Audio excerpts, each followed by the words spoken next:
حلیمہ سعدیہ رضی اللہ تعالیٰ عنہ کی گود میں۔ بسم اللہ الرحمن الرحیم۔ السلام علیکم ورحمۃ اللہ وبرکاتہ۔ میرا نام ہے محمد عمر اور آپ دیکھ رہے ہیں عمر وائس۔ یقیناً تمام تعریفیں اللہ کے لیے ہے۔ سیرت النبی صلی اللہ علیہ وسلم کا 5واں پارٹ، چوتھا پارٹ اگر آپ نے دیکھا نہیں ہے تو اس کو ابھی واچ کریں۔ اس زمانے میں عرب کا دستور یہ تھا کہ جب ان کے یہاں کوئی بچہ ہوتا تو وہ دیہاتیوں کے حوالے کر دیتے تھے تاکہ دیہات میں بچے کی پرورش ہو، خالص عربی زبان سیکھ سکے۔ دیہاتیوں کا قبیلہ مکہ میں داخل ہوا۔ انہوں نے ان گھروں کی تلاش شروع کی جن میں بچے پیدا ہوئے تھے۔ اس طرح بہت سی داعیاں جناب عبدالمطلب کے گھر بھی آئی، نبی کریم صلی اللہ علیہ وسلم کو دیکھا، لیکن جب انہیں معلوم ہوا کہ یہ بچہ تو یتیم پیدا ہوا ہے تو اس خیال سے چھوڑ کر آگے بڑھ گئی کہ یہ یتیم بچے کے گھرانے سے انہیں کیا ملے گا۔ اس طرح داعیاں آتی رہی جاتی رہی، کسی نے آپ کو دودھ پلانا منظور نہ کیا، اور کرتی بھی کیسے؟ یہ شہادت تو حضرت حلیمہ سعدیہ رضی اللہ تعالیٰ عنہ کے حصے میں آنی تھی۔ جب حضرت حلیمہ رضی اللہ تعالیٰ عنہ مکہ پہنچی تو انہیں معلوم ہوا سب عورتوں کو کوئی نہ کوئی بچہ مل گیا ہے، اور اب صرف وہ بغیر بچے کے رہ گئی ہے، اور اب کوئی بچہ باقی نہیں بچا۔ ہاں، ایک یتیم بچہ ضرور باقی ہے جسے دوسری عورتیں چھوڑ گئی ہے۔ حلیمہ سعدیہ رضی اللہ تعالی عنہ نے عبداللہ بن حارث سے کہا، خدا کی قسم مجھے یہ بات بہت ناگوار گزر رہی ہے کہ میں بچے کے بغیر جاؤں، دوسری سب عورتیں بچہ لے کر جائے، یہ مجھے طعنہ دیں گی، اس لیے کیوں نہ ہم اس یتیم بچے کو لے لیں۔ عبداللہ بن حارث بولے، کوئی حرج نہیں ہو سکتی، اللہ اسی بچے کے ذریعے ہمیں خیر و برکت عطا فرما دے۔ چنانچہ حضرت حلیمہ سعدیہ رضی اللہ تعالی عنہ عبدالمطلب کے گھر گئی۔ جناب عبدالمطلب اور حضرت آمینہ نے انہیں خوش آمد کی۔ پھر آمینہ انہیں بچے کے پاس لے آئی۔ آپ اس وقت ایک اونی چادر میں لپٹے ہوئے تھے، وہ چادر سفید رنگ کی تھی، آپ کے نیچے ایک سبز رنگ کا ریشمی کپڑا تھا، آپ سیدھے لیٹے ہوئے تھے، آپ کی سانس کی آواز کے ساتھ مشک کی سی خوشبو نکل کر پھیل رہی تھی۔ حلیمہ سعدیہ رضی اللہ تعالی عنہ آپ کے حسن و جمال کو دیکھ کر حیرت زدہ رہ گئی۔ آپ اس وقت سوئے ہوئے تھے، انہوں نے جگانا مناسب نہ سمجھا، لیکن جو ہی انہوں نے پیار سے اپنا ہاتھ آپ کے سینے پر رکھا، آپ مسکرائے اور آنکھیں کھول کر ان کی طرف دیکھنے لگے۔ حضرت حلیمہ سعدیہ رضی اللہ تعالیٰ عنہ فرماتی ہیں، میں نے دیکھا آپ کی آنکھوں سے ایک نور نکلا جو آسمان تک پہنچ گیا۔ میں نے آپ کو گود میں اٹھا کر آپ کی دونوں آنکھوں کے درمیانی جگہ پر پیار کیا۔ پھر میں نے آپ کی والدہ اور عبدالمطلب سے اجازت چاہی، بچے کے لیے قافلے میں آئی۔ میں نے آپ کو دودھ پلانے کے لیے گود میں لٹایا تو آپ دائیں طرف سے دودھ پینے لگے۔ پہلے میں نے بائیں طرف سے دودھ پلانا چاہا، لیکن آپ نے اس طرف سے دودھ نہ پیا، دائیں طرف سے آپ فوری دودھ پینے لگے۔ بعد میں بھی آپ کی یہی عادت رہی، آپ صرف دائیں طرف سے دودھ پیتے رہے، بائیں طرف سے میرا بچہ دودھ پیتا رہا۔ قافلہ روانہ ہوا۔ حلیمہ سعدیہ رضی اللہ تعالیٰ عنہ فرماتی ہے، میں اپنے کھچر پر سوار ہوئی، آپ کو ساتھ لے لیا۔ اب جو ہمارا کھچر چلا تو اس قدر تیز چلا کہ پورے قافلے کی سواریوں کو پیچھے چھوڑ دیا۔ پہلے وہ مریل ہونے کی بنا پر سب سے پیچھے رہتا تھا۔ میری خواتین ساتھیہ حیرانگی سے مخاطب ہوئی، اے حلیمہ، یہ آج کیا ہو رہا ہے؟ تمہارا کھچر اس قدر تیز کیسے چل رہا ہے؟ کیا یہ وہی کھچر ہے جس پر تم آئی تھی اور جس کے لیے ایک ایک قدم اٹھانا مشکل تھا؟ جواب میں ان سے کہا، بے شک یہ وہی کھچر ہے، اللہ کی قسم اس کا معاملہ عجیب ہے، پھر یہ لوگ بنو سعد کی بستی پہنچ گئے۔ ان دنوں یہ علاقہ خشک اور زدہ تھا۔ حلیمہ سعدیہ رضی اللہ تعالی عنہ فرماتی ہیں، اس شام جب ہماری بکریاں چر کر واپس آئی تو ان کے تھن دودھ سے بھرے تھے، جبکہ اس سے پہلے ایسا نہیں تھا۔ ان میں سے دودھ بہت کم اور بہت مشکل سے نکلتا تھا۔ ہم نے اس دن اپنی بکریوں کا دودھ دھویا تو ہمارے سارے برتن بھر گئے، اور ہم نے جان لیا کہ یہ ساری برکت اس بچے کی وجہ سے ہے۔ آس پاس کی عورتوں میں بھی یہ بات پھیل گئی۔ ان کی بکریاں بدستور بہت کم دودھ دے رہی تھی۔ غرض ہمارے گھر میں ہر طرف ہر چیز میں برکت نظر آنے لگی۔ دوسرے لوگ تعجب میں رہے۔ اس طرح 2 ماہ گزر گئے۔ 2 ماہ ہی میں آپ چلنے پھرنے لگے۔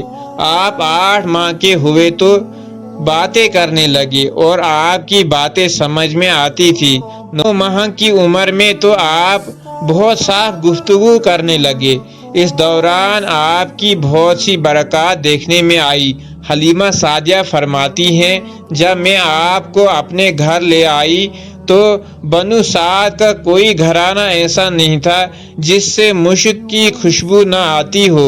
اس طرح سب لوگ آپ سے محبت کرنے لگے۔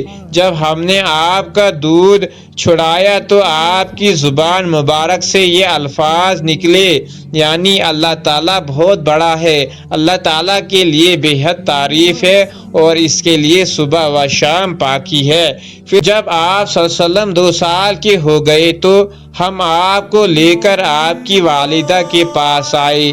اس عمر کو پہنچنے کے بعد بچوں کو ماں باپ کے حوالے کر دیا جاتا تھا۔ ادھر ہم آپ کی برکات دیکھ چکے تھے اور ہماری آرزو تھی کہ ابھی آپ کچھ اور مدت ہمارے پاس رہے۔ چنانچہ ہم نے اس بارے میں آپ کی والدہ سے بات کی۔ ان سے یوں ہی کہا، آپ ہمیں اجازت دیجیے کہ ہم بچے کو 1 سال اور اپنے پاس رکھیں۔ میں ڈرتی ہوں کہیں اس پر مکہ کی بیماریاں اور آب و ہوا کا اثر نہ ہو جائے۔ جب ہم نے ان سے بار بار کہا تو حضرت آمینہ مان گئی اور ہم آپ کو پھر اپنے گھر لے آئے۔ جب آپ کچھ بڑے ہو گئے تو باہر نکل کر بچوں کو دیکھتے، آپ کو کھلاتے نظر آتے، آپ ان کے نزدیک نہ جاتے۔ ایک روز آپ نے مجھ سے پوچھا، امی جان کیا بات ہے، دن میں میرے بھائی بہن نظر نہیں آتے؟ حلیمہ رضی اللہ تعالیٰ عنہ فرماتی ہیں، میں نے آپ کو بتایا وہ صبح سویرے بکریاں چرانے جاتے ہیں، شام کے بعد گھر آتے ہیں۔ یہ جان کر آپ نے فرمایا، تب مجھے بھی ان کے ساتھ بھیج دیا کریں۔ اس کے بعد آپ اپنے بھائی بہنوں کے ساتھ جانے لگے۔ آپ خوشی خوشی جاتے اور واپس آتے۔ ایسے میں ایک دن میرا بچہ خوف زدہ انداز میں دوڑتا ہوا آیا اور گھبرا کر بولا، امی جان جلدی چلے ورنہ بھائی محمد ختم ہو جائیں گے۔ یہ سن کر ہمارے تو ہوش اڑ گئے۔ دوڑ کر وہاں پہنچی، ہم نے آپ کو دیکھا، آپ کھڑے ہوئے تھے، رنگ اترا ہوا تھا، چہرے پر زردی چھائی ہوئی تھی، اور یہ اس لیے نہیں تھا کہ آپ کو سینہ چاک کیے جانے سے کوئی تکلیف ہوئی تھی، بلکہ ان فرشتوں کو دیکھ کر آپ کی حالت ہوئی تھی۔ حلیمہ سعدیہ رضی اللہ تعالیٰ عنہ فرماتی ہیں، ہم نے آپ سے پوچھا کیا ہوا تھا؟ آپ نے بتایا، میرے پاس 2 آدمی آئے تھے، وہ دونوں حضرت جبرائیل اور حضرت میکائیل علیہ السلام تھے۔ ان دونوں میں سے ایک نے کہا، کیا یہ وہی ہے؟ دوسرے نے جواب دیا، ہاں یہ وہی ہے۔ پھر وہ دونوں میرے قریب آئے، مجھے پکڑا اور لیٹایا۔ اس کے بعد انہوں نے میری پیٹھ چاک کی اور اس میں سے کوئی چیز تلاش کرنے لگے۔ آخر انہیں وہ چیز مل گئی اور انہوں نے اسے باہر نکال کر پھینک دیا۔ میں نہیں جانتا وہ کیا چیز تھی۔ اس چیز کے بارے میں دوسری روایت میں یہ وضاحت ملتی ہے کہ وہ سیاہ رنگ کا ایک دانہ سا تھا۔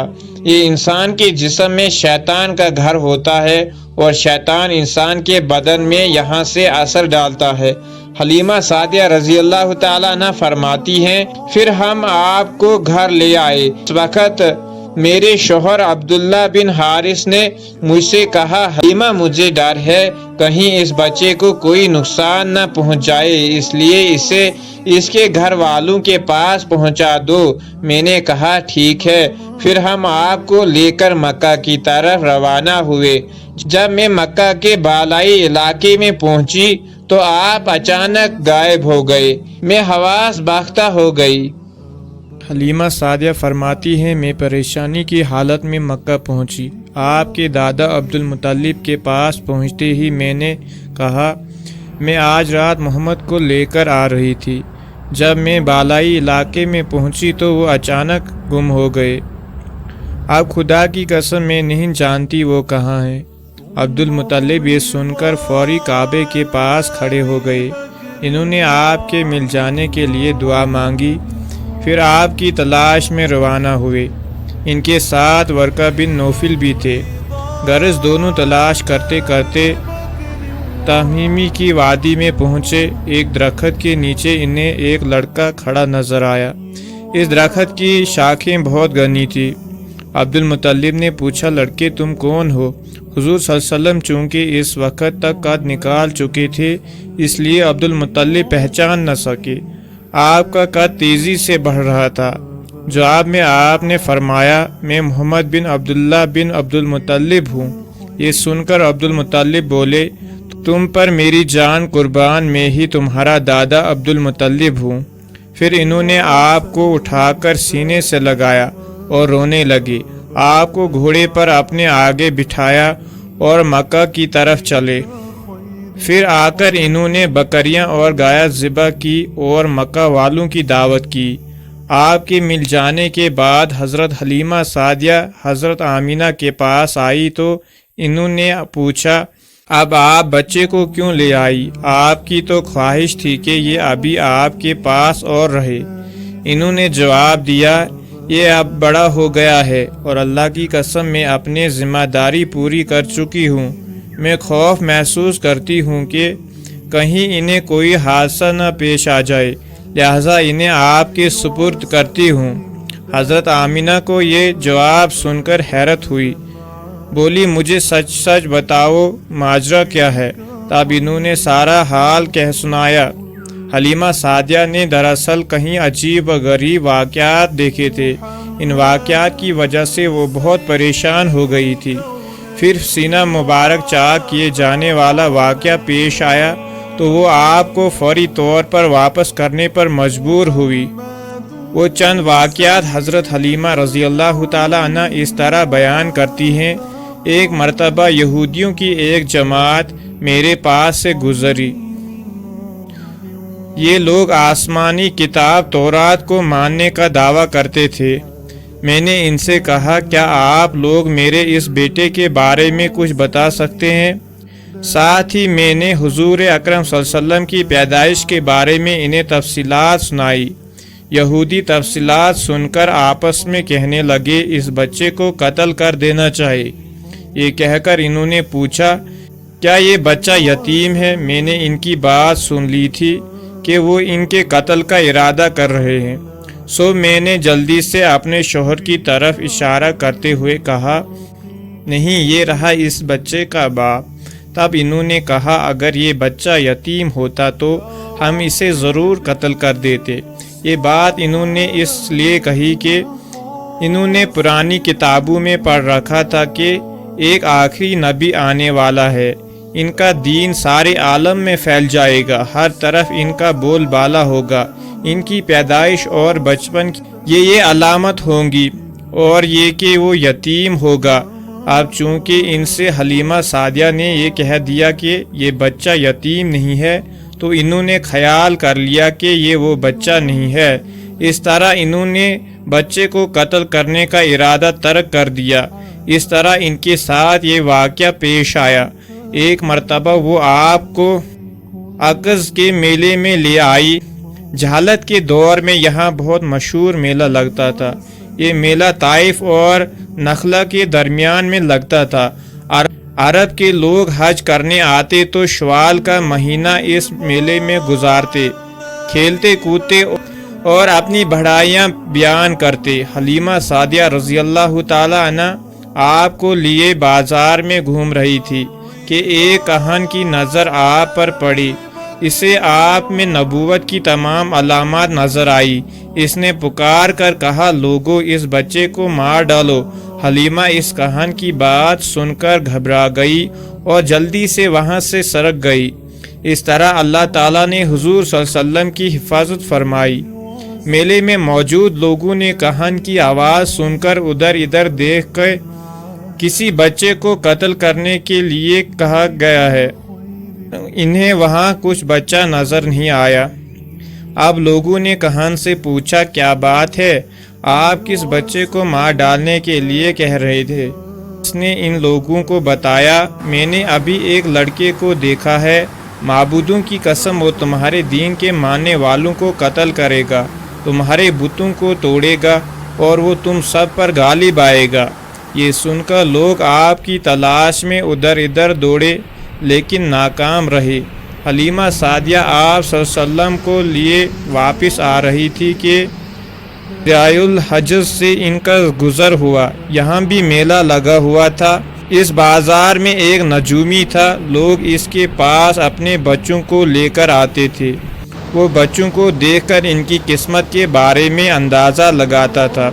حلیمہ سعدیہ اس کے نزدیک سے گزری تو نجومی کی نظر حضور اکرم صلی اللہ علیہ وسلم پر پڑی۔ نجومی کو آپ صلی اللہ علیہ وسلم کی مہر نبوت نظر آئی، ساتھ ہی آپ صلی اللہ علیہ وسلم کی آنکھوں کی خاص سرخی اس نے دیکھ لی۔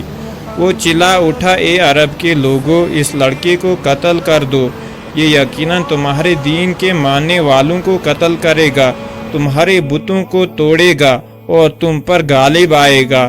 یہ کہتے ہوئے وہ آپ کی طرف جھپکا، لیکن اس وقت وہ پاگل ہو گیا اور اسی پاگل پن میں مر گیا۔ ایک اور واقعہ سیرت ابن حجم میں ہے کہ حبشہ کے عیسائیوں کی ایک جماعت حضور اکرم صلی اللہ علیہ وسلم کے پاس سے گزری۔ اس وقت آپ صلی اللہ علیہ وسلم حلیمہ سعدیہ کے ساتھ تھے اور وہ آپ کو آپ کی والدہ کے حوالے کرنے جا رہی تھی۔ ان عیسائیوں نے آپ صلی اللہ علیہ وسلم کے کندھے کے درمیان مہر نبوت کو دیکھا اور آپ صلی اللہ علیہ وسلم کی آنکھوں کی سرخی کو بھی دیکھا۔ انہوں نے حلیمہ سعدیہ سے پوچھا، کیا اس بچے کی آنکھوں میں کوئی تکلیف ہے؟ انہوں نے جواب میں کہا، نہیں، کوئی تکلیف نہیں، یہ سرخی تو ان کی آنکھوں میں قدرتی ہے۔ ان عیسائیوں نے کہا، تب اس بچے کو ہمارے حوالے کر دو، ہم اسے اپنے ملک لے جائیں گے، یہ بچہ پیغمبر اور بڑی شان والا ہے، ہم اس کے بارے میں سب کچھ جانتے ہیں۔ حلیمہ سعدیہ یہ سنتے ہی وہاں سے جلدی سے دور چلی گئی، یہاں تک کہ آپ صلی اللہ علیہ وسلم کو آپ صلی اللہ علیہ وسلم کی والدہ کے پاس پہنچا دیا۔ ان واقعات میں جو سب سے اہم واقعات ہے وہ سینہ مبارک چاک کرنے والا تھا۔ روایت سے یہ بات ثابت ہے کہ آپ صلی اللہ علیہ وسلم کے سینے مبارک پر سلائی کے نشانات موجود تھے، جیسے کہ آج کل ڈاکٹر حضرات آپریشن کے بعد ٹانکے لگاتے ہیں۔ ٹانکے کھول دیے جانے کے بعد بھی سلائی کے نشانات موجود رہتے ہیں۔ اس واقعے کے بعد حلیمہ سعدیہ اور اس کے خاوند نے فیصلہ کیا کہ اب بچے کو اپنے پاس نہیں رکھنا چاہے۔ جب حضرت حلیمہ سعدیہ نے آپ صلی اللہ علیہ وسلم کو حضرت آمینہ کے حوالے کیا، اس وقت آپ صلی اللہ علیہ وسلم کی عمر 4 سال تھی۔ ایک روایت یہ ملتی ہے کہ اس وقت عمر شریفہ 5 سال تھی۔ ایک تیسری روایت کے مطابق عمر مبارک 6 سال ہو چکی تھی جب حلیمہ سعدیہ نے آپ صلی اللہ علیہ وسلم کو حضرت آمینہ کے حوالے کیا، تو اس کے کچھ دنوں بعد حضرت آمینہ انتقال کر گئی۔ والدہ کا سایہ بھی سر سے اٹھ گیا۔ حضرت آمینہ کی وفات مکہ اور مدینہ کے درمیان ابویا کے مقام پر ہوئی، آپ کو یہیں دفن کیا گیا۔ واقعہ اس طرح پیش آیا کہ آپ صلی اللہ علیہ وسلم کی والدہ آپ صلی اللہ علیہ وسلم کو لے کر اپنے مائکہ مدینہ منورہ گئی۔ آپ صلی اللہ علیہ وسلم کے ساتھ امی ایمین بھی تھی۔ امی ایمین کہتی ہیں ایک دن مدینہ کے 2 یہودی میرے پاس آئے اور بولے ذرا محمد کو ہمارے سامنے لاؤ، ہم انہیں دیکھنا چاہتے ہیں۔ وہ آپ صلی اللہ علیہ وسلم کو ان کے سامنے لے آئی۔ انہوں نے اچھی طرح دیکھا، پھر ایک نے اپنے ساتھی سے کہا یہ اس امت کا نبی ہے اور یہ شہر ان کی ہجرت گاہ ہے، یہاں زبردست جنگ ہوگی، قیدی پکڑے جائیں گے۔ آپ صلی اللہ علیہ وسلم کی والدہ کو یہودیوں کی اس بات کا پتہ چلا تو آپ ڈر گئی اور آپ صلی اللہ علیہ وسلم کو لے کر مکہ کی طرف روانہ ہوئی، مگر راستے ہی میں ابویا کے مقام پر آپ وفات پا گئی۔